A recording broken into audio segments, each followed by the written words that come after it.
Hello. How is everybody doing? Thank you so much for joining us here today. I'm Ari. It's great to see you. And I hope you're staying warm. In Austin, it's freezing, it's frozen, everyone's freaking out. So wherever you are, I hope you have a blanket. But I'm very grateful you're here. I'd like to thank Tapcart for allowing us to be here today, my favorite mobile app in the world. Speaking of Tapcart, I want to introduce you to my friend Neal, who will be joining us here today. We're going to talk all things mobile first and e-com and all of the above. It's going to be great. So Neal, come on out. Let's have a party. Hi. Hey, Ari, thanks so much for having me. So excited to be here. Thank you so much for being here. Well, let's kick it right off. How did you become interested in e-com? What is your story? How did you get here? Yeah, so my start in the e-com space was, back 2014, 2015, started building a brand on Shopify. This is back when Shopify was, had maybe 30 apps in their entire ecosystem. Right. And it was just in its nascency. And so, that's where, I got my first start really feeling what it meant to like grow a brand really from your basement, right? And really understand like what it took to market a brand, what it took to, scale, what it meant to manage inventory, manage, the balance sheet of a startup, and in a process where we didn't really know anything about what it meant to grow a brand, but like learning as we go and using the tools that Shopify gave us. So that's, where I got my initial start and familiarity with the e-commerce space. But then it really scaled into the last 4 years is where I focused on serving other Shopify brands, right? So when it comes to, really getting an understanding for what makes brands tick, what makes them succeed, where are the pitfalls, where I can solve for. I work as an enterprise team lead here on the Tapcart team, where we are learning what are those challenges, looking to solve them with a mobile app, but then also over the course of that process, really learning about other ways we can support a merchant and helping them scale, over the course of their journey.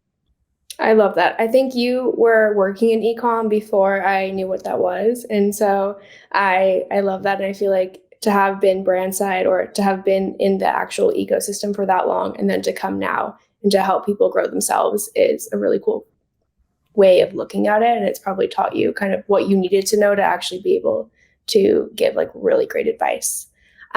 Speaking of advice, what are some key trends you see across all of the brands you work with as you help them to scale? Yeah. Right now more than ever, the focus has been on margins, right? So when you think of like a challenging economic climate, when you think of inflationary pressures where the consumer is, more choosy with those dollars than they spend, Right. that they spend more than ever before, those headwinds crossing with a brand that's trying to, scale, all of these things, it comes down to margins. And so, you know, in the past, it was kind of like growth at all costs in the go-go days of 2020, where customer acquisition was uber cheap, and it was really easy to scale a brand. Now the focus and the trend is, hey, how do we make our unit economics make sense? How do we make it on a path to profitability? How do we, if we know we're generating maybe a break-even sale on that first purchase with the customer, how do we scale that relationship with the customer to increase the longevity and relationship with that customer, right? So that's the trend I'm seeing more than ever before, is the unit economics combined with the change in what it means to build a community around a brand as well. Right. No, I love that. I think that it's fun, obviously, in a time where everything's booming to be a marketer because you have the winds at your back. But it's kind of, this is the time where the best brands will live and rise from the ashes. And then how can you grow, not at all costs, but responsibly? And that is the question of the year, I'd say. So I think that's definitely the trend to focus on, and you do it well. How does Tapcart help with that, and how does it help brands unlock more revenue, especially after that first sale?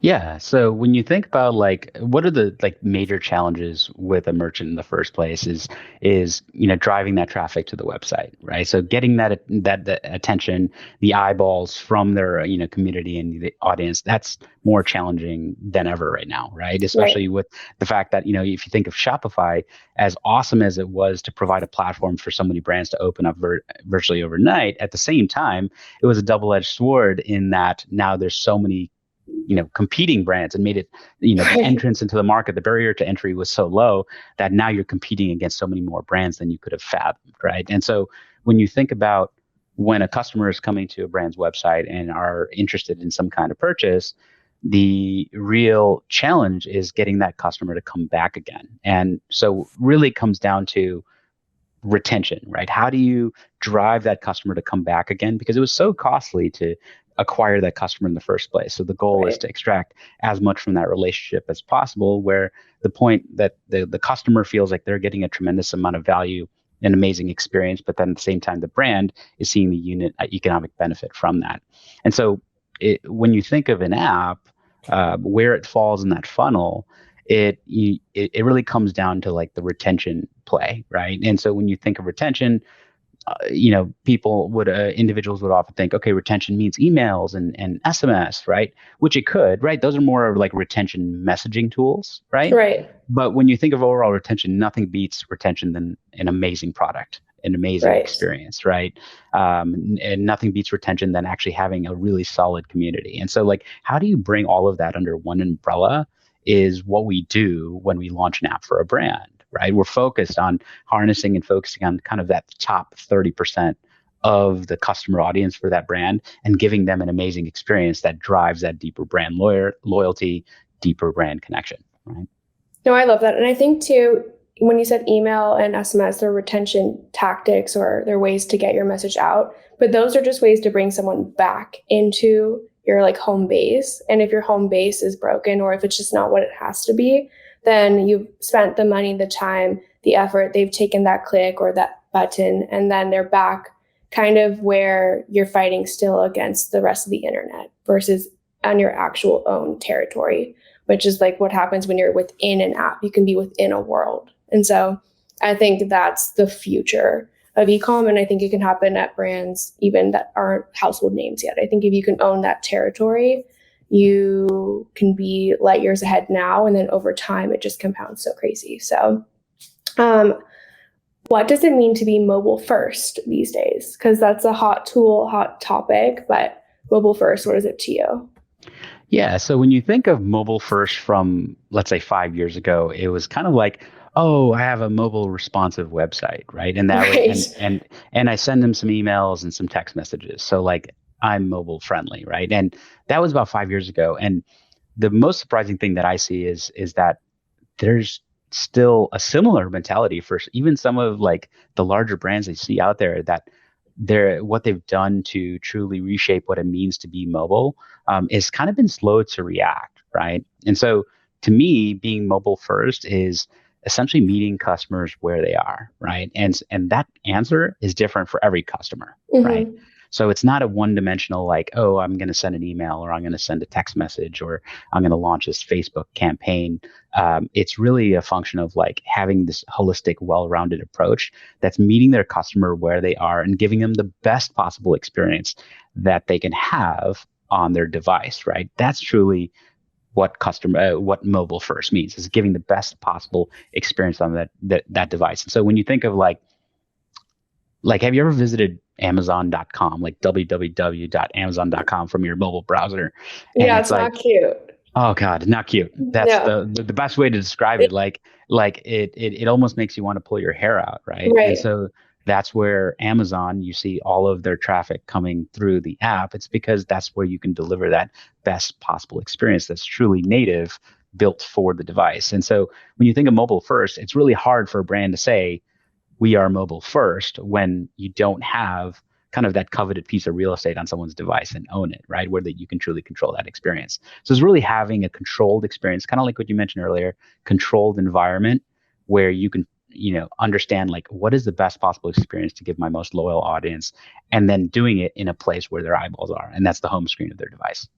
That's crazy because I've never thought of it on the Amazon way, but it's perfect because I have the Amazon app. I spend all my money on Amazon. It's disgusting, but my sister shared something to me, like a deodorant she wanted me to buy or something, and I clicked it, but I was on my laptop and I wasn't even logged in to Amazon on my desktop.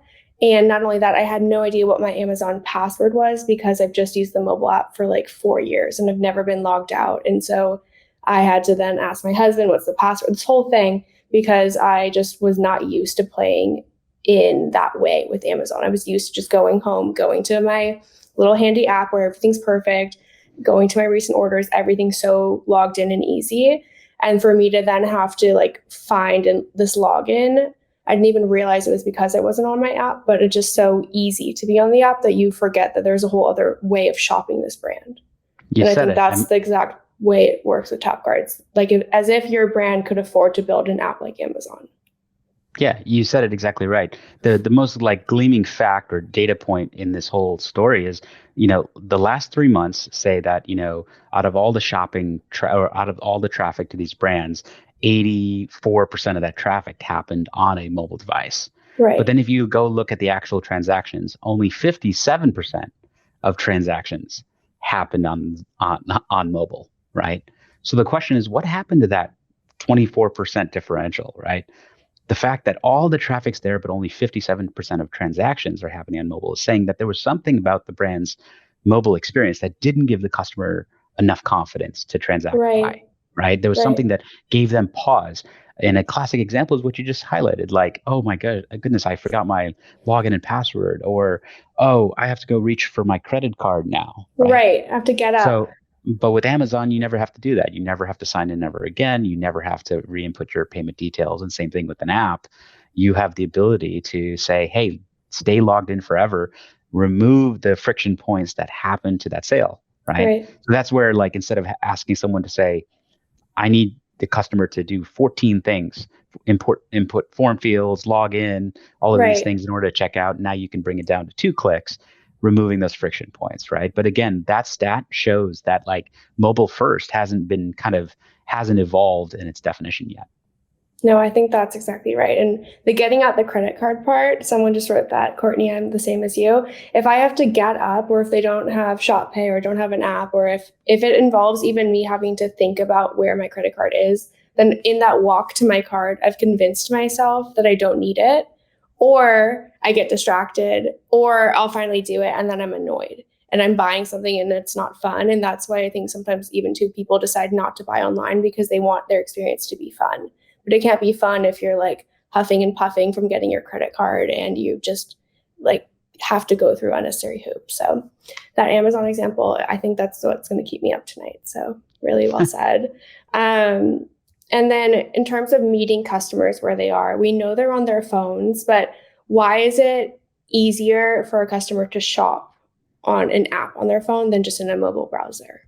Yeah. So, when you think about like why it's so valuable to have that icon on the home screen, is that like the brand is actually able to capitalize on 2 types of biases that exist in the customer's mind, right? There's the conscious bias where they're actively thinking about the brand or whatever. And so now they have the easiest possible way to click in by living on that home screen, transact in the most frictionless way possible, right?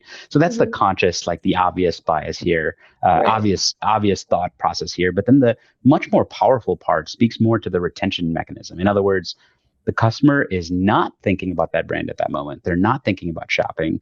They're not thinking about that category or that they need to get the next item, but they are staring at their mobile device for 6.5 hours a day, scrolling left and right across that brand's icon all day long. And if they love that brand, that constant subconscious reminder is what's going to promote so many more clicks into that brand that are even possible on web, right? So when you think of living on the home screen versus living inside a browser or living inside an email inbox or a text message thread, right? Here, you're living where their eyes are and where they're scrolling across your icon all day long. And I think that's the power of the app. That's what drives so much of a retention power to it, that it's not just about a retention message, but it's about a retaining experience that you're able to give the customer. 100%. And I think the 6.5 hours was generous. My screen time is like around 8. I don't know how I pulled that off, but it's my truth. Working on it. And then everyone has a business hill that they would die on. What is yours? Yeah, so I feel like there's this constant battle between marketers where they take 2 sides on the acquisition important or is retention important? And for me, there's a little bit of a confusion on why it has to be one or the other. And so when you think about the role that each of them play, without customer acquisition, how can you possibly grow that customer base and audience and scale, right? But at the same time, if you don't have a retention strategy in place, you essentially have a leaky bucket, right? Right. You have a customer that bought and may never come back again. And it's the high margin transactions that happen on the repeat part purchases that are going to drive a brand on a path to profitability. And so, dying on a hill, and what is like that principle is that, like, you can't have an acquisition strategy that's sustainable without a retention strategy in place. And retention means a lot more than just sending an email or sending a text message. It's more about actually creating an experience that focuses on the customer, focuses on CX, focuses on putting what the customer wants, giving them a sense of community that's just going to drive longevity with the brand, and most importantly, profitability with each one of those customers and higher LTV. I love that. I agree with you. Speaking of community, what is your favorite type of community, and why is community important for D2C in general, and even just like the lifetime value, retention, all of it? Yeah, I mean, the single greatest marketing tool you could ever have is your own customers, right? Right. Customers give us so much. They give us the brand ambassadorship that so many brands crave, but at the same time, they give us so much insight into actual data and like what a brand should be doing just by learning that from their own customers. And so, the brands that are building the best community are kind of doing it from two ends. On one hand, they build an amazing community or message that resonates with a very specific audience. Brands that are not trying to appeal to anyone and everything, but are focusing on a specific niche, a specific ICP, a persona, and have a really strong brand message that resonates with that persona. And then secondarily, creating in a community environment that once that customer is in the funnel of that brand, how can you then give them an experience that makes them that much more excited over time, right? Because now it's not a remarketing to that customer. It's actually making, having that customer turn into a marketing tool for the brand Right. as well, right? And I think that's where the power lies. So when you see the success of, like the Gymsharks of the world, like, or Feastables, like these are the brands that have been able to build this amazing community of super users, super customers, and really drive the success of the brand, right?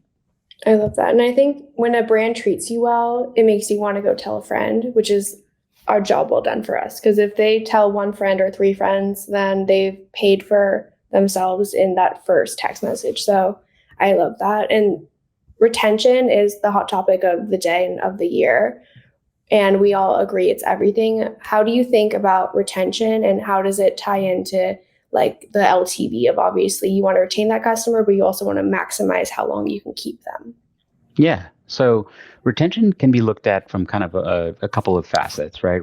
First, if you think of the top of the funnel, right, just traffic to the website. If you were to look at a brand's traffic and say, okay, it had a certain number of monthly sessions that were coming from a certain number of unique users, and if you were to divide the number of sessions by the number of users, I'd be willing to bet for most brands it's somewhere around 1.2, 1.3 sessions per user. In other words, the average visitor to the website's only visiting about 1.2 times per month.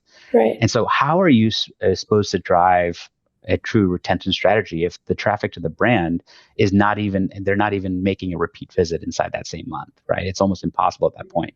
So that's where you talk about, okay, so they download an app. And now what happens, simply by living on their home screen, you're able to drive that same user who downloaded the app is now going to visit the brand 4, 5, 6 times per month, right? And so this is where you take that traffic piece and then combine it with the fact that, like, okay, now there's a higher traffic to the brand and the experience is more immersive, right?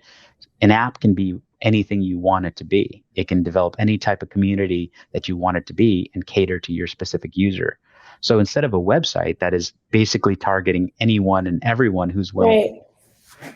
to buy, you're able to like curate most loyal base and give them something that they deserve, that they're asking for, and allow them to kind of end up organically, purchasing more because they're given this unique experience that they couldn't get anywhere else, right?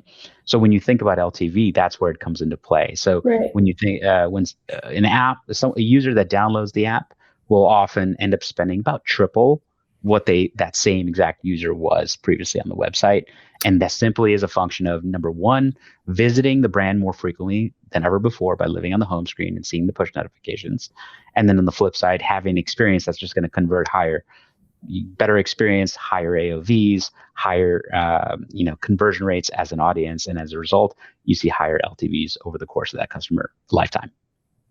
I love that. I think that 3x number is all you really need to hear to be like, okay, we should go do this. What brands do you think do mobile first really well? Like specifically name names. All right. LSKD. LSKD has absolutely crushed the game when it comes to having a truly mobile first strategy. I remember, just this past Black Friday, they shut down their website, they shut down their app just to build up this buzz and momentum ahead of Black Friday. And once they did, over 50% of their total company sales ended up happening inside the app. They ended up shooting to #1 on the Australian App Store above Amazon. Gosh. Right? Wow. So like when you think of a brand that is focusing on truly building a mobile first strategy, they are like a textbook example of a brand that's done it extremely well. But then more importantly, it's about the community that they've built around it as well, right? The community is a mobile first community. It's not just about living on social. It's not just about being able to send messages that resonate, although those are important, right? It's about giving that customer a really, really unique experience that they couldn't get anywhere else. So LSKD is an amazing example of that.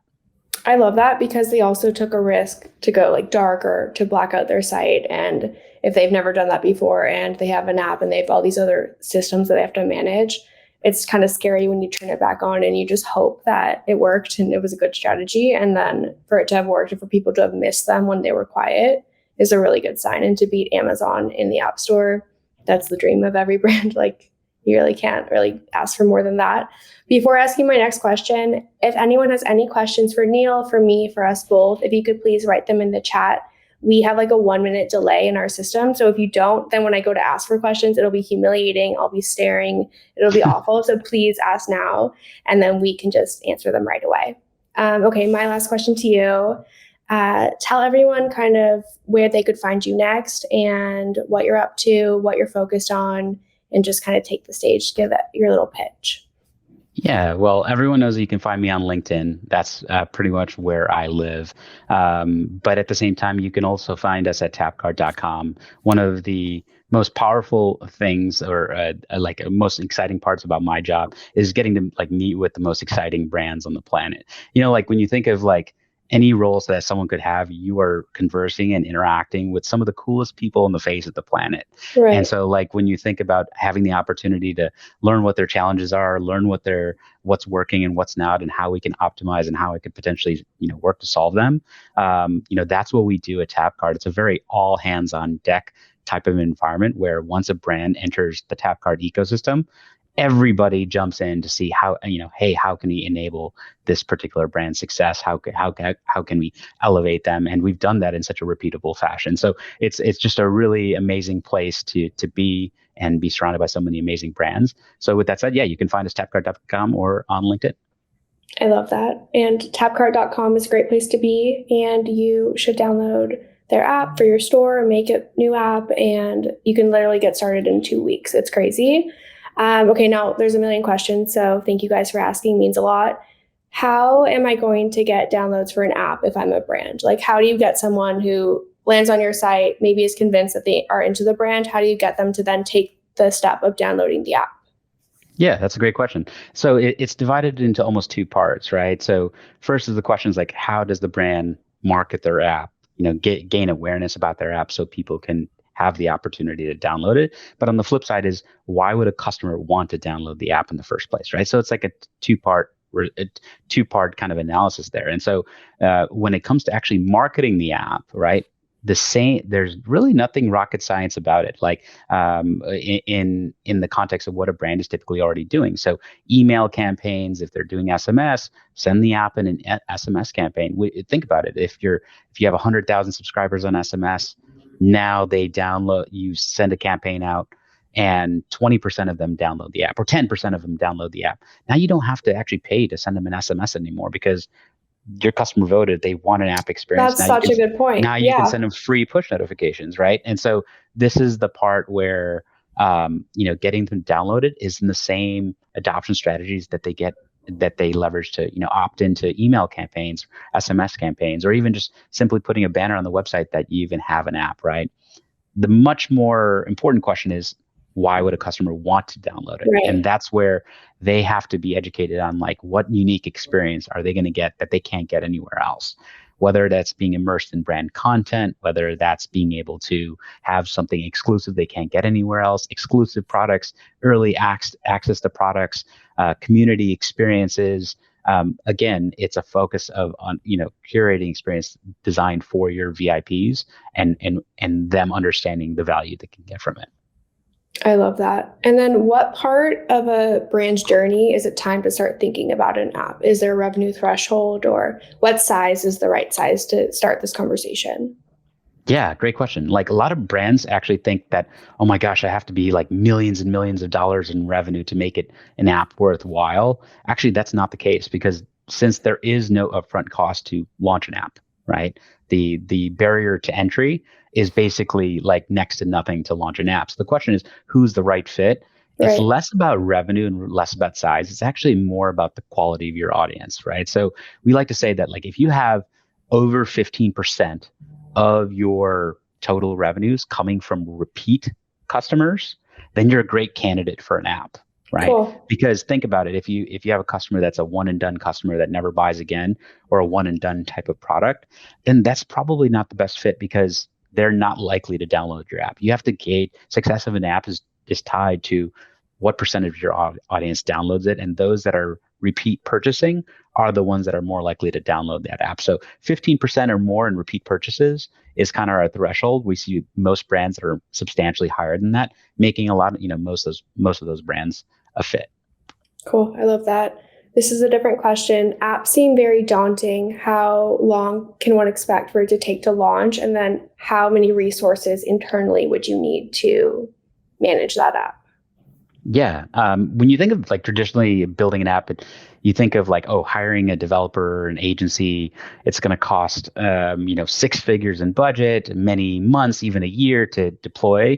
And so that model is can essentially flipped upside down. Tapcart has essentially said, okay, there shouldn't be any developers needed.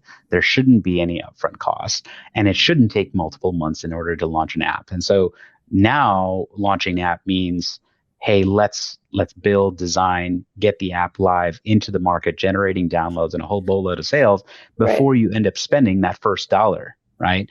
And essentially prove the channel before you spend for the channel, right? And I think that's a radically different model. You can be up and live in as short as 2 weeks, right? So when you think of, in today's environment where unit economics and profitability is everything, the last thing you want is to have to make a large investment and then wait 9 months to see the ROI on it, right? Right. Our brands are expecting to see an ROI inside 30 to 60 days from the moment that they launch their app.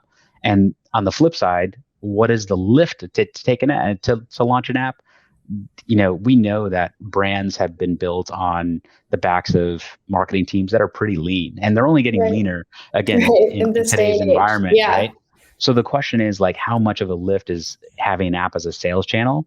That's where we are also asking any brand to you know use us as a strategic partner in managing your app as well. So we want to serve as an extension of your team to keep that lift as minimal as possible, right?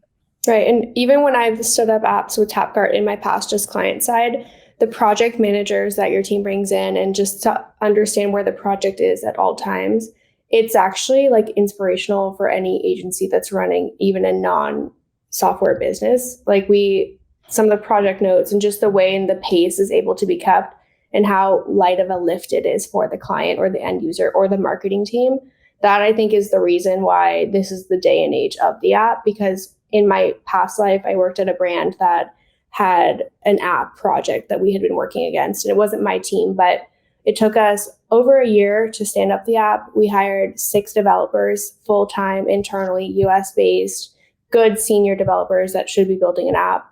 And then we still had no real framework against, if we knew that obviously the brand was big and that it would have a benefit to the brand, but to be able to have an app that is optimized and is not someone's first rodeo in building an app, or even 10th rodeo, is, I think, very comforting too. And then it's built in a way that makes it easy to manage once like the brand helps to take more control of it. Here's another question. So push notifications are one big advantage. Why is that like hugely important? And I think you touched on it with the SMS, like even just the cost of sending a text these days. But why is push notification like a big, real reason for someone to get an app? Yeah. So you mentioned this earlier in the conversation about owning your audience, right? Like being able Right. to own your messaging mechanism. And I think brands are focused on email and SMS, where they truly own their email or subscriber list and can control the messaging of who receives it, right? Now, the push notifications are kind of that third owned channel where you can truly control who sees that message. The reality is, though, is like every single customer is going to respond to a different messaging mechanism, right? Some Right. prefer the text messages, some prefer the email, some prefer the push notifications. And so it's to the brand's benefit to offer all of them, right? And then at the same time, when you think of the power of the push, it's amazing because it's unlimited and free. So like equate it to email where, the incremental cost to send it to another 10,000 subscribers is pretty nominal, right? Right. It's next to nothing. And so push notifications being unlimited and free, very similar to that, right? The benefit is right now you're 1 in 3 of your emails is getting opened, right? Right. Whereas push notifications can be over 90%, very much like SMS, right? So SMS and push notifications have a similar open rate because the user can't avoid seeing that message. But the downside of SMS is it's pay to play. So if you have 100,000 plus in your subscriber list or 200,000 and you're sending a couple messages a week, you're spending tens of thousands of dollars a month on sending out the SMS campaigns. And so that's where that's the largest trend we're seeing right now, where we're seeing SMS brands that are heavy on SMS say, hey, we need to make our margins are everything right now. So what if we can we already have an app. What if we can get a portion of that audience to opt into push notifications or download our app? And now they can send unlimited push notifications and not have to send them, SMS, right? So many of our brands are able to scale back on SMS costs just because they got opted into free push with their subscribers. I think that's a great point. And also, when you are sending a text, it also is sometimes not going to land on ears that want to receive it, or it might be agitating. And then you have the option to unsubscribe. And it's pretty easy. Everyone knows you could text stop or no or whatever will help you to get out of there. And you can see like a percentage of people that say no and get out of your funnel every single time, and you lose them forever. Where I don't know about you, but I've never like gotten a push notification from an app and been like, okay, it's enough. I'm going to delete this app. I've never taken the effort to actually like uninstall an app, but there's so many brands every day that I get texts from where I'm like, today I'm not feeling it. And I just press stop and it's gone forever. So I think you like think about retention and lifetime value of that person. I don't think I even delete apps from my phone. So I'm kind of here forever once I'm in your app. Yeah. And that's a great point because, SMS, because it does require a pretty heroic budget on an ongoing basis to manage. Brands are emphasizing more of a transactional relationship. Buy this, Right. here's a promo, here's a sale. It's a transactional relationship. But when you think of a push notification, since there is no cost associated with it, you can actually be conversational with your customers. So think of who downloaded your app. Oh, this is my VIP customer. This is, or this customer has this type of buying history, and this other customer has never bought before. I want to have different conversations with different customers depending on who they are and what their behavior is. Now you don't have to worry about whether that push generated an ROI because you're just allowed to build a more conversational experience that can be done with SMS. Like, I'm not saying it can't be. It's just going to cost an arm and a leg to do it. Right. And you could be trying to just build brand, and it could be annoying to the person who's receiving it, or they might not be in the mood. And then you've lost them as someone who will like transact on your site because they just press stop. This is a great question. How would you use social as a strength for a mobile first brand to either get them to your site, get them to your app? Like, how does social media, where we know people are mostly on their phones, how is that a great like funnel into an app?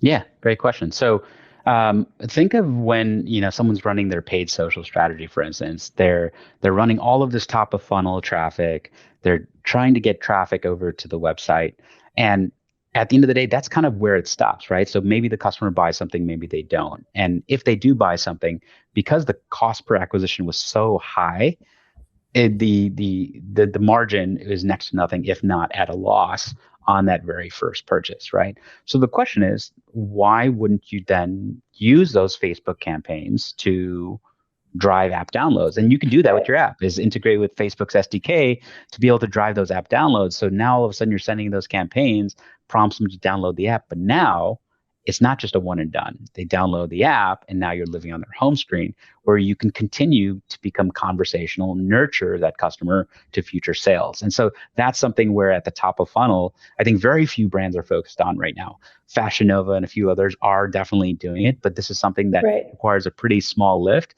It's just a function of where do you drive that traffic from social? Do you drive it to your website? That's going to have the average user is going to visit 1.2 times per month, or are you going to drive it to your app where the user is going to visit 4 or 5 or 7 times per month, right? Right. 7, hopefully.